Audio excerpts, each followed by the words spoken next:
Hello welcome back to my channel GATE experience. तो guys स्वागत करता हूँ मैं आपको अपने चैनल में। आई होप आप सारे ठीक हो गए। एंड सबसे पहले तो गाइज मैं आपको अपने बारे में बता दूं कि और ये हमारी वीडियो इस बारे में होने वाली है। आई एम अरमान गुप्ता, आपका एक प्यारा दोस्त, ठीक है। तो और हमारी ये वीडियो जो मेन होने वाली है हमारी, ये होने वाली है all about GATE exam. What is GATE exam and what is this, क्या होता है गेट एग्ज़ाम में, कैसा होता है और कौन कौन इसको कंडक्ट कराता है, which institute conduct this exam and what are the syllabus for the CSE। I would prefer CSE most, ठीक है।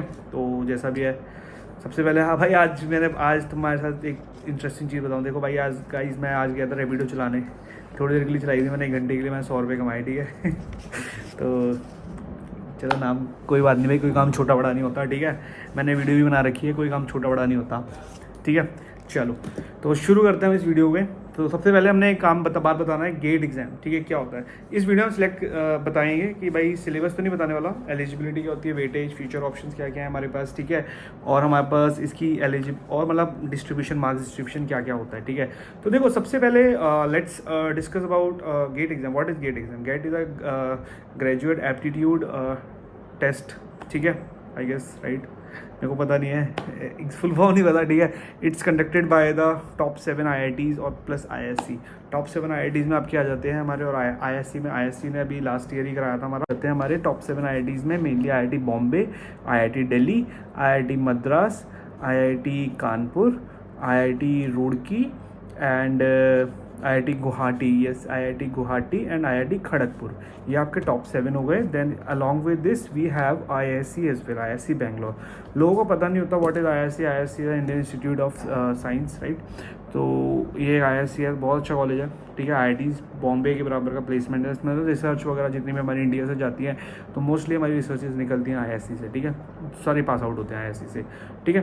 तो सबसे और मेन चीज़ है, GATE exam will be conducted every year in February it is conducted, okay. हर साल फरवरी में ही होता है मोस्टली, मतलब टॉप 15 डेज़ में हो जाता है, ठीक है। 15 डेज़ के बाद नहीं होता, फर्स्ट 15 डेज़ में होता है हमारे पास, ठीक है। इसमें हम बता देते हैं like we have total of this exam is all about of 100 marks, ठीक है। 100 मार्क्स का 100 मार्क्स का हमारे पास पेपर होता है, जिसमें वी हैव 65 क्वेश्चन। 65 क्वेश्चन हमारे पास होते हैं। 65 क्वेश्चन में से आपके पास you guys will have 30 question of 1 mark and 35 questions of 2 marks. So 35 question into 2 you will do it would be around 70 marks, and 30 questions would be around of 30 marks, ठीक है। 15 ये पैटर्न हमेशा specific होती है, हमेशा pattern generic होता है। 15 marks for the general aptitude you will get, and 85 marks for the core subjects whatever branch you are applying, okay. Then उसके बाद देखो we have 3 types of question, MCQ, NAT, MSQ, ठीक है। MSQ ही सबसे खतरनाक होते हैं भाई, नेट फिर भी स्टिल हो जाते हैं लोगों से, but MSQs are like probability आपकी 1/16 हो जाती है सही होने की, ठीक है। वैसे आपकी 1/4 होती है और उसमें 1/16 हो जाती है, ठीक है। हर एक ऑप्शन पे 4 ऑप्शन, ठीक है, ऐसा हो सकता है इसमें, ठीक है। You will get like whenever like you will do question 1/3 for 1 mark question, it's negative marking is 1/3, for 2 marks question it's 2/3, okay, simple है। There is no negative marking for the NAT and MSQs, कोई negative marking नहीं होती भाई, 0 negative marking होती है। But the thing is कि MSQ सही नहीं होते, and most of us think कि भाई MSQ में एक से ज़्यादा हमेशा सही होंगे, बट नहीं यार, ऐसा नहीं होता। अभी मैं जब गेट का सेट 2 दे रहा था तो एक से ज़्यादा नहीं थे उसमें, एक क्वेश्चन एक ऑप्शन भी सही था, और एक क्वेश्चन ऐसा था जिसमें 4 ऑप्शन भी सही थे, आई गेस, ठीक है। तो डिजिटल का था 4 वाला, और उसका था हमारा एक DBMS का, ठीक है। तो DBMS वाला मैं गलत करके आया, डिजिटल वाला मैं सही करके आया था, ठीक है। तो इसलिए मैं बता रहा हूँ, ऐसा होता है, चारों के चारों भी सही हो सकते हैं, एक भी नहीं हो सकता, सॉरी एक हो सकता है, minimum 1, maximum all, okay. MSQ में ही होता है हमारा, ठीक है। तो NIT में भी कभी कभार तुक्के भी चलते हैं, आई विल लेट यू नो कि कैसे हम मार सकते हैं जब कुछ भी नहीं आता हम लोगों को, तो हम तुक्के। तो MSQ में मैंने आपको बता दिया 1/16 की पॉसिबिलिटी हो जाती है। एंड देन इसके बाद हमें क्या पता करना है, देखो मैं इसके बाद जो हम आ जाते हैं ना, मेनली गेट एग्जाम्स के बारे में मैंने आपको बता दिया। इसके बाद आप आ जाते हो एलिजिबिलिटी पे। एलिजिबिलिटी हमारे पास क्या आ जाती है, देखो भाई 3rd ईयर जिसका हो चुका है, जो 3rd ईयर में है और जिसका हो चुका है 3rd ईयर प्लस, और the students who are doing their 3rd year they can give GATE. तो गेट के लिए एलिजिबल हैं जो 3rd ईयर में हैं बच्चे, और उसके 4th ईयर वाले, ठीक है, ये बच्चे एलिजिबल होते हैं। बट MTech की कुछ एलिजिबिलिटी होती है, ऐसा नहीं है कि like you are doing BTech and you have given the GATE in the 3rd year और आपको एडमिशन हो गया, ऐसा नहीं होता। ठीक है। तो थर्ड ईयर के बाद ही जस्ट एडमिशन नहीं होता, आपको पहले डिग्री चाहिए आपकी पूरी 4 ईयर्स की, then you will get the admission, right. So M tech की एलिजिबिलिटी होती है mainly 4 years of degree of your B tech, जो भी आप कोर्स कर रहे हो उसकी आपकी डिग्री होनी चाहिए। But if you have done BSc, then BSc में in that case you will have you should have your 3 year BSc degree plus 2 years of MSc degree. MSc मांगते हैं भाई गेट में, ठीक है। तो ये आपके पास होना चाहिए, you should have. Now if we talk about the benefits of GATE, benefits of, देखो बेनिफिट्स तो बहुत ज़्यादा है, ठीक है, तभी बच्चे करते हैं, नहीं तो क्यों करता है ना। तो बेनिफिट्स बहुत होते हैं। देखो मैं आपको बताता हूँ बेनिफिट्स। अभी मैं बेनिफिट्स लूँगा, अभी मैंने दिया एग्जाम तो मैं भी लूँगा, बट बहुत बेनिफिट है, ठीक है। सबसे बड़ा बेनिफिट तो भाई एक चीज़ होती है आपकी रिस्पेक्ट, सेल्फ रिस्पेक्ट। आपके फैमिली में, नेबर्स में जो आपकी रिस्पेक्ट होती है ना, आपकी पूरी कम्युनिटी में एक रिस्पेक्ट हो जाती है, राइट। तो बिकॉज हम लोग जैसे मान लो मैं तो Tier 3 कॉलेज से था, राइट, चंडीगढ़ यूनिवर्सिटी से था मैं वैसे। तो हम लोग मतलब हम जो एक ड्रीम होता है हमारा 6-7 से IIT करना है, IIT करना है, IIT करना है ना, IIT के पीछे हम लोग भाग रहे होते हैं पागलों की तरह। तो वो ड्रीम हमारा रह जाता है, दैट्स वाई हम कुछ ना कुछ तरीका वजह से वो रह जाता है हमारा, ठीक है। तो फिर घर वाले कहते हैं इसने तो पढ़ा नहीं होगा, इसने तो टाइम पास किया होगा, इसने तो लड़कीबाजी की होगी, इसने तो ये किया होगा, फलाना ढिमका, ये सब बोलते हैं, राइट। तो ऐसा कुछ नहीं है भाई, ठीक है। तो वो ड्रीम था हमारा, रहेगा और हम पूरा करेंगे, दैट्स इट। गेट का मतलब वही है कि गेट से हम वो ड्रीम अपना पूरा करते हैं, अच्छी ब्रांच लेते हैं, M.Tech B.Tech नहीं हुआ कोई बात नहीं, M.Tech करते हैं हम अच्छी ब्रांच से और हम प्लेसमेंट लेंगे, ठीक है। सबसे पहला बेनिफिट मैंने आपको बताया। उसके बाद देखो हम गेट से M.Tech कर सकते हैं, PhD कर सकते हैं, M.Tech रिसर्च कर सकते हैं in different in ISCs, different IITs, in different NITs, ठीक है। इसके बाद we have options in lot of PSUs जो कि डायरेक्टली गेट से आपको एंट्रेंस देते हैं, ठीक है। डायरेक्ट गेट स्कोर के बेसिस पे भी आपको देते हैं, और कुछ PSUs ऐसे होते हैं जो कि अलग अलग अपना एग्जाम कंडक्ट कराते हैं। तो देखो जिसको सरकारी नौकरी चाहिए, जिसको सरकारी नौकरी से अच्छी बीवी चाहिए, तो वो भी पढ़ते हैं ऑब्वियसली, ठीक है। क्योंकि PSU में ऑब्वियसली भाई सरकारी नौकरी ग्रेड A पोस्ट भी होती है, इसरो, बार्क, अच्छे उसमें ना ग्रेड A पोस्ट मिलती हैं बढ़िया में, लेवल बहुत अच्छे लेवल्स के पे होते हैं। तो गाइस हमारे पास ये ऑप्शन होता है गेट के थ्रू डायरेक्ट, है ना। एंड देन इसके बाद direct opportunities in BARC, CSIR, NIC, इनमें डायरेक्ट नहीं, NIC में नहीं होती, सॉरी। तो बार्क, CSIR जैसे इंस्टीट्यूट्स हैं हमारे पास, बड़े बड़े ऑर्गेनाइजेशन हैं जिनमें डायरेक्ट अपॉर्चुनिटीज सरकारी नौकरी लग जाती है आप लोगों की, ठीक है। देन मैनेजमेंट कोर्सेज होते हैं, you can get management courses in IISc Bangalore etcetera, इसमें भी ले सकते हैं। और IIMs भी, कुछ IIMs also, some IIMs also give admission through GATE as well, okay, in the MBA। I guess IIM Rohtak, there is one IIM, ठीक है, आप चेक कर सकते हो। MS भी कर सकते हो outside India, you can do MS like from the Singapore, from the TUM Munich, ना, तो आप वहाँ से भी कर सकते हो, ठीक है। तो we have lot of options with a good, हम लोगों को एक इज्जत भी मिलती है इससे। And then at the end भाई प्लेसमेंट्स तो है ही लाइक अनबिलीवेबल, लाइक ऑब्वियसली जो हम Tier 3 से करते हैं हमको इतनी ज़्यादा अच्छी प्लेसमेंट्स नहीं मिलती हैं। देन गेट से करके ऑब्वियसली हम एक टॉप 7 IIT से निकलते हैं, तो average package between 25 to 30 lakh होता है। एंड अगर हम सेकंड जनरेशन IIT से करते हैं, it would be around like 20 LPA, है ना। तो एक प्लेसमेंट्स बहुत मैटर करती हैं इन सब चीज़ों में, है ना। तो प्लेसमेंट के लिए तो हर कोई करता है, पैसे के लिए हम हर चीज़ कर रहे हैं, राइट, थोड़ा सा, और एक इज्जत के लिए, राइट। तो इसके अलावा let's come on the financial assistance, ठीक है।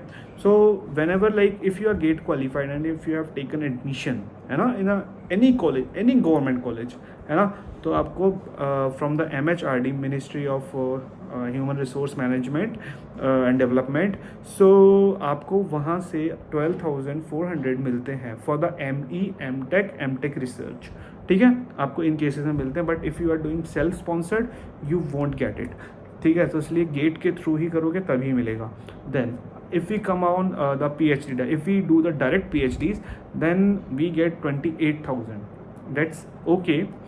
And apart from that कुछ कॉलेज में 60,000 में मिलता है, लेट्स लाइक IIIT दिल्ली, अगर हम PhD करते हैं ना, तो इसलिए। तो भाई देखो मेरे को पता है कम है थोड़ा सा पैसा, 12,400 में क्या ही होता है, क्या होता है बताओ 12,400 में। 12,400 में वैसे तो बहुत कुछ हो जाता है, बट द थिंग इज़ कि एक नॉर्मल मतलब ठीक है, इतना है कि लेट्स से कि if you are doing M.Tech from any IITs, है ना, तो उसका आपका पूरा फ्री हो जाता है। लोग कहते हैं IIT से M.Tech फ्री हो जाती है, तो कैसे होती है? IITs की फीस ही 2.5 लाख to 2.5 lakhs होती है, and we got 3 near approximately 3 LPA from the government. तो एक ये बेनिफिट होता है, ठीक है। तो इसलिए IIT की हमारी वो M.Tech फ्री हो जाती है, दैट्स इट, ये एक फ़ायदा होता है। बाकी भाई करो यार। आजकल मेरे ग्रुप में देख रहा हूँ, ग्रुप्स में लोग क्या कर रहे हैं कि मेल लिख रहे हैं, बट आई डोंट थिंक इतनी जल्दी ये सब चीज़ें चेंज होती हैं ना। तो जो भी बजट होता है उस हिसाब से वो लोग करते हैं चेंज चीज़ें। तो मतलब जैसा भी है देखते हैं क्या होता है आने वाले टाइम में। I guess I believe I am assuming कि in within 5 years or 4 to 5 years it will be increased around it would be around 18,000 और 20,000 ऐसा कुछ हो जाएगा, ऐसा लगता है। बट अभी तो कुछ नहीं होने वाला भाई। अभी जो हम करेंगे आप करोगे सेम ही है, 12,400 में हमें खर्चा चलाना है, दैट्स इट। ठीक है। इसके इनडायरेक्ट बेनिफिट्स क्या होते हैं हमारे पास? ठीक है, आपकी लाइक अगर आपने गेट के लिए प्रिपेयर किया ना, GATE is a superset. Okay, GATE is a superset. उसके सेम जो जैसे कुछ PSU ऐसे होते हैं जो कि गेट को ही फॉलो करते हैं, जस्ट लाइक इस यू कैन चेक द, जैसे बात मान लो बार का भी एग्जाम होता है वैसे। ठीक है, तो बार का एग्जाम देना है, अगर आपका गेट क्वालिफाई है तो गेट अगर आपका अच्छे नंबर है ना, और आप बार का आपको वैसे क्वालिफाई नहीं हो रहा direct GATE through GATE, you can just give the exam, वो सेम ही होता है। ठीक है, तो मतलब प्लेसमेंट्स के साथ आप प्लेसमेंट्स की भी एक तरीके से प्रिपरेशन कर लेते हो। लाइक आपको थ्योरेटिकल नॉलेज इतनी अच्छी हो जाती है चीज़ों के लिए, लाइक आप प्लेसमेंट बहुत अच्छे कर लेते हो। यूजफुल फॉर एक्सीलेंट ग्रेड्स, आपके पास ग्रेड्स जो आप एग्जाम्स दोगे आपको ग्रेड्स में बहुत ज़्यादा हेल्पफुल होगा, बिकॉज आपकी थ्योरी बहुत अच्छी है। ठीक है, तो ये एक बेनिफिट्स हैं। अब मैं आपको सिलेबस बता देता हूँ, सिंपल छोटा सा, मतलब वेटेज बता दूंगा मार्क्स वर्सेस उसकी, है ना। देखो भाई, मैथमेटिक्स के ऑलवेज जो मार्क्स होते हैं वो हमारे 13 नंबर होते हैं। Mathematics would come around like 13 marks only, है ना। Sorry, not only, it's huge. Okay, aptitude would be come around 15 marks, it's fixed. Aptitude का मेजर 15 फिक्स्ड होता है। तो if you will sum it around तो you will get 28 to 30 marks. ठीक है, तो मैथ्स और एप्टी तो बहुत अच्छे से कर लेना भाई। मैथ्स और एप्टी ऐसे सब्जेक्ट्स हैं जिसमें कभी गलतियां भी नहीं होती हैं लोगों से, एंड उसमें मार्क्स भी बहुत अच्छे आ जाते हैं। ठीक है, data structures and programming you can expect 10 to 12 marks, 10 to 12 marks के अराउंड आप डेटा स्ट्रक्चर्स एंड प्रोग्रामिंग कर सकते हो। And this data I am telling you from the past trends, जो कि लाइक मेरे पास मेडीजी की वो वाली बुक है जो पुरानी PYQs की होती है ना, तो उसमें से मैंने देख के बनाया है सारा डेटा ये वाला। ठीक है, then algorithm you can expect around 4 to 6 marks. ठीक है, इसके अराउंड आप डिजिटल लॉजिक्स भी सेम है, 6 मार्क्स के अराउंड आप एक्सपेक्ट कर सकते हो। COA and OS, these are the like COA is a very big subject जिससे ज़्यादा आता है, एंड इसमें काफ़ी क्वेश्चन आ जाते हैं। 9 से 10 मार्क्स में आप एक्सपेक्ट करो इसको। ठीक है, एवरेज बता रहा हूँ। TOC में वही 7 to 9 marks you can expect. Compiler design 5 marks you can expect, but the thing is in the past 2 years compiler is coming very frequently, so it is coming near around 5 to 7 marks it is coming, okay, from the past 2 years. तो थोड़ा सा वो देखना। DBMS में you can expect 6 to 7 marks. OS में you guys can expect 7 to 9 marks. OS is a like huge subject. So see, if I talk about in CN also 6 to 8 marks. Okay, if I talk about the main weightage, if you have prepared with mathematics, aptitude, data structures and programming, OS and COA and CN, you will get 60 marks easily. Like you guys can get 60 marks. ठीक है, and it's a good marks. मतलब okay है, आपको अच्छा NIT मिल जाएगा। But या if you want IIT in next year, it you will have to score near about 70 to 73, इतना आपको आना चाहिए। ठीक है, तो हमने कोई मार्क्स भी डिस्कस कर लिया, बट ये थोड़ा बहुत चेंज होता रहता है pattern according to the year by year. So let me tell you about एक चीज़ बता देते हैं हम। देखो भाई, गेट CSE के लिए मैं बताता हूँ। गेट CSE के लिए सबसे ज़्यादा जो डिफ़िकल्ट पार्ट होता है ना भाई, वो होते हैं MSQs। And in the last 2 years मैं आपको बता दूँ, मैंने लास्ट 2 years का एग्जाम दिया, तो मैं अकॉर्डिंगली उसके हिसाब से बता रहा हूँ, पहले की बता देता हूँ। ठीक है, इन द लास्ट 2 years अगर आपको मैं बताऊँ, दो हमारे जैसे 2025 की बात करते हैं लेट से। ठीक है, तो Set 1 एंड Set 2 हुए थे। मेरा Set 2 था ऑब्वियसली तो इसमें क्या होता ना, MSQ जो थे Set 1 में 13 MSQs थे, और Set 2 में 18 MSQ थे जो मैं दे रहा था। ठीक है, obviously. And Set 2 was very difficult, बहुत अच्छा एग्जाम था। Like it was so good and challenging exam. ठीक है, सबसे सही बताऊँ तो मैं, लोग बोलते हैं भाई नहीं डिफिकल्ट है, भाई डिफिकल्ट था, मज़ा आया था एग्जाम देने में। ठीक है, 3 घंटे बाद ऐसा लगा जब क्वेश्चन सॉल्व किए ना कि भाई कुछ फोड़ा है, वो रिपीटेड, वो दिखाए पुराने कॉपी के क्वेश्चन नहीं थे वो सारे। ठीक है, और MCQs का बताता हूँ। MCQ जो सिंगल करेक्ट वाले थे वो 30 थे Set 1 में, 32 थे Set 2 में। And net numerical answer type, वो थे हमारे 22 इन set 1 and 15 in set 2। Numerical answer type थोड़े से कम थे बट वो उन्होंने उसमें बैलेंस कर दिए थे, ठीक है। तो गाइज अब मैं आपको एक चीज़ बताता हूँ, देखो हम लोगों को प्रिपरेशन कैसे करनी है। देखो मैंने आपको इतना बता दिया, प्रिपरेशन हमें किस टाइप से करनी है कि सबसे पहले कौन से सब्जेक्ट उठाने चाहिए, बाद में कौन से उठाने चाहिए, देन बाद में, है ना, ऐसा कुछ प्रिपरेशन होती है, कुछ डिसाइड तो होना चाहिए ना कि हमें सब्जेक्ट्स कैसे उठाने चाहिए। तो देखो सबसे पहले आप उठा सकते हो जो सिंपल सब्जेक्ट्स है, लाइक जो सिंपल सब्जेक्ट जिनमें कुछ रिक्वायर्ड नहीं होता, right, there is nothing required, you should have prerequisite, nothing like that, okay.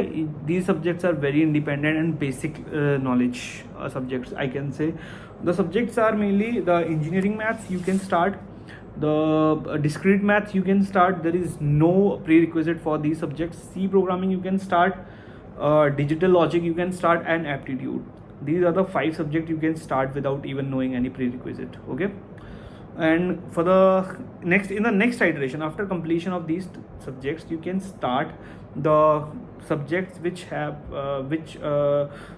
prerequisite the old subject which I have just told you, मतलब जो कि मैंने भी आपको पहले बताया वही प्री रिक्विजिट है सेकंड सब्जेक्ट्स के लिए, ठीक है। तो वो है, तो सेकंड सब्जेक्ट्स आप उठा सकते हो। उसके बाद के डेटा स्ट्रक्चर्स, एल्गोरिदम, तो डीएस पढ़ना, उसके बाद एल्गोरिदम्स पढ़ना, ठीक है।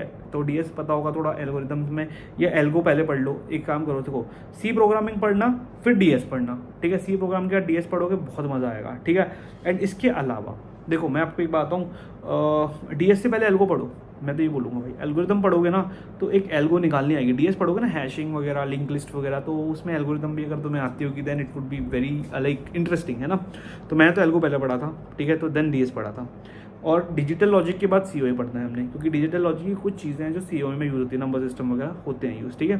तो अपने को डिजिटल लॉजिक्स के बाद सीओए पढ़ना है। देन ये जो हमारे ये सब्जेक्ट्स हैं, DS, algo, COA and TOC भी पढ़ो। इसके बाद जो लास्ट हमारे पास जो सब्जेक्ट्स आएंगे, इनको ख़त्म करने के बाद ओएस, सीएन, डीबीएमएस, कंपाइलर हमेशा टीओसी के बाद करनी है हमने, एंड सीओए के बाद हमेशा हमें ओएस करना है, ठीक है। सिंपल है, दैट्स इट। इसके बाद डिजिटल और सीओए एंड ओएस, देन अपना सीएन, ऐसे करना पैटर्न फॉलो, ठीक है। ये ही हमारा एक पैटर्न है, एकमात्र हमारा एक मूल मंत्र है, आई कैन से, ठीक है। So for a good preparation and see apart from this I have told you best educators as well in my old videos. मैंने बता रखा है कौन से बेस्ट एजुकेटर्स हैं हमारे पास, ठीक है। But the thing is, see educators हमें पता है, I will share one video for the free resources as well, like free resources आप कौन से फॉलो कर सकते हो इन सब्जेक्ट्स के लिए, ठीक है। I will definitely share in few days, okay. But the thing is, main part क्या आ जाता है ना लोगों के लिए, मेंटर। अगर आपका मेंटर नहीं है ना एक अच्छा, तो प्रिपरेशन आप करते रहोगे, you won't get it tracked कि भाई सही चल रहा है कि नहीं चल रहा है, right. So mentor is very important in any preparation, और like I can say any preparation for the any exam, right. So mentor एक बहुत ज़रूरी है। तो सबसे पहले एक मेंटर पकड़ो आप, सबसे पहले, ठीक है। एक मेंटर आपके पास होना चाहिए, और मेंटर उसको पकड़ना जिसने एग्ज़ाम क्लियर किया है, जिसने ठोकरें खाई हैं, जिसको पता है like what are the in and outs of the exam, what kind of topics gate can ask, what are the important topics, everything like that, ठीक है। तो अब मैं ये नहीं बोल रहा आप तेरे को लो, आप किसी को भी लो जो भी आपको लग रहा है, बट एक मेंटर पकड़ो, ठीक है। So we will also, like I am also mentoring right now 4 peoples, मैं 4 लोगों का भी मेंटर कर रहा हूँ इस टाइम पे। तो अभी मैंने वो पब्लिक नहीं किया, ठीक है, सारी चीज़ें आई वॉन्ट पब्लिक इट कि कौन लोग हैं, कैसे हैं ना। तो अभी वो लोग प्रिपेयर कर रहे हैं, then I am mentoring them. तो अगर if you are interested then let me know, I will add you in that group and I will let you know the price for that if you are comfortable with that. But या उसमें क्या होगा ना, हमारा हम 1 साल तक mentorship देंगे, 1 साल तक आपको पूरी मेंटरशिप देंगे। आपके साथ हम मीटिंग्स करेंगे सैटरडे या संडे में से किसी भी दिन, सबके साथ करूँगा मैं, मतलब कॉमन मीटिंग्स हुआ करेंगे। अभी मैं 4 लोगों को है, 4 लोगों की कॉमन मीटिंग होती है, ठीक है। Then I will do a 1-on-1 meetings, and if you like if you stuck in something I will help you कि आपको कैसे करना चाहिए, इसके अलावा क्या नहीं करना चाहिए, कौन से टॉपिक्स छोड़ने चाहिए, कौन से नहीं छोड़ने चाहिए, like which topics to leave, which topics not to leave. So I will help you each and everything step by step. But yes, I won't help you in doubt solving, that's it. I won't help you in doubt solving because doubt solving is something ki you should join the communities. I will help you providing the communities. Doubt solving नहीं बता सकता, I can share my notes with you, everything I can share with you, ठीक है, that's it. और हम we can discuss the trackers, task trackers, क्या करना है क्या नहीं करना, which educators to follow, which test series, when to give which test, ये सब हम बात करेंगे, ठीक है।